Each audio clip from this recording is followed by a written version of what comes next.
जय सभी को। मैं शुभम गुप्ता, बहुत बहुत स्वागत है मेरे YouTube channel maths with Shubham sir के साथ। तो देख सकते हैं कि कल से जो है वो आपका एग्जाम स्टार्ट होने वाला है बोर्ड का, क्लास 10th का, और पहला सब्जेक्ट ही है मैथ्स।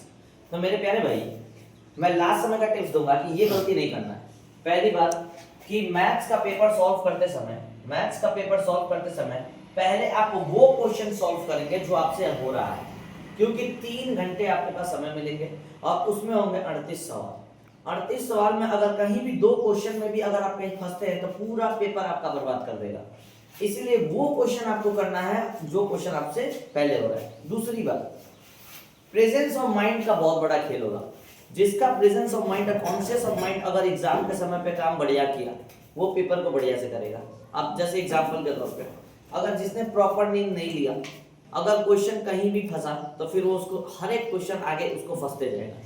इसीलिए एग्जाम में बढ़िया वही कर पाएगा, बेहतर वही कर पाएगा जिसका प्रेजेंस ऑफ माइंड और कॉन्शियस ऑफ माइंड बहुत अच्छा काम करे। इसीलिए at the last of the moment जीत उसी को होगी बोर्ड्स में जिसका प्रेजेंस ऑफ माइंड और कॉन्शियस ऑफ माइंड मैथ्स में बढ़िया काम किया। अब ये काम कैसे करेगा? तो आपका प्रॉपर नींद होना चाहिए। प्रॉपर नींद होना चाहिए। अगर प्रॉपर नींद नहीं हुआ तो आपका जो न्यूरॉन्स है वो सही से काम नहीं करेगा, ब्रेन आपका सही से काम नहीं करेगा। तो प्रॉपर नींद लेके जाइए। तो मैं आज के लिए यही सलाह दूंगा कि ज्यादा तनाव ना रखते हुए, अपने आप को ये मान के चलते हुए कि मैंने जो तैयारी किया है वो बेस्ट किया है और मैं उसी तैयारी पे अपना अमल रहूंगा। तो आप चुपचाप आज जाके 16 तारीख है, आज 16 जनवरी 16 फरवरी है, कल 17 से आपका एग्जाम है। तो चुपचाप जाके आप अभी सो जाइएगा। मतलब कब? 8 बजे से 9 बजे तक आप एटलीस्ट 9 बजे तक आप सो जाइए और सुबह 7 बजे तक सोइए।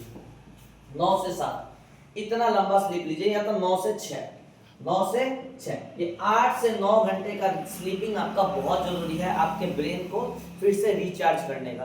क्योंकि क्या होता है कि जब हम सोएंगे नहीं तो हमारा जो साइनेप्स या जो न्यूरॉन्स होता है वो वर्किंग फंक्शन थोड़ा सा थक जाता है, तो काम करना बंद कर देता है। इसीलिए इसको रिफ्रेश करने के लिए कम से कम 8 से 9 घंटे की प्रॉपर नींद चाहिए। अगर जिसका भी न्यूरॉन्स बढ़िया काम किया, जिसका भी प्रेजेंस ऑफ माइंड बढ़िया काम किया, वो एग्जाम में फोड़ेगा, अन्यथा फिर आप बहुत पछताओगे। सोचोगे कि सर हम 3 बजे सुबह उठ के पढ़ेंगे, अब 3 बजे से लेकर 8 बजे तक पढ़ेंगे, 5 घंटा नो डाउट आप पढ़ लिए, लेकिन 5 घंटा पढ़ने के बाद वो तो आपका इफेक्टिव होगा पढ़ना, लेकिन वो एग्जाम में इफेक्टिव नहीं होगा। मैं लिख के बता रहा हूँ, अगर थोड़ा सा भी नींद की झलक अगर आपके मन में चल गई तो वो फिर आपके लिए एग्जाम में बेहतर नहीं होगा। इसीलिए लास्ट समय के लिए यही टिप्स बता रहा हूँ कि प्रॉपर नींद होना चाहिए एटलीस्ट 8 से 9 घंटे का। समझ में आ रहा है कि नहीं आ रहा है? और आपकी पेपर लिखने की जो तरीके होने चाहिए, पेपर लिखने की, वो यहाँ से एक रूलिंग होनी चाहिए, यहाँ से एक रूलिंग होनी चाहिए और यहाँ से एक रूलिंग पहले से होती है। तो आपको क्या करना है कि ये लेफ्ट साइड में, अगर ये देखिएगा पेपर के हिसाब से, तो ये पेपर का लेफ्ट साइड है। लेफ्ट साइड में आपकी एक रूलिंग होनी चाहिए और एक पतला सा जो स्केच होता है, स्केच, उस स्केच का आप इस्तेमाल करेंगे यहाँ पे हेडिंग डालने के लिए। हेडिंग डालेंगे, उसके बाद आप यहाँ से शुरुआत करेंगे आंसर लिखना।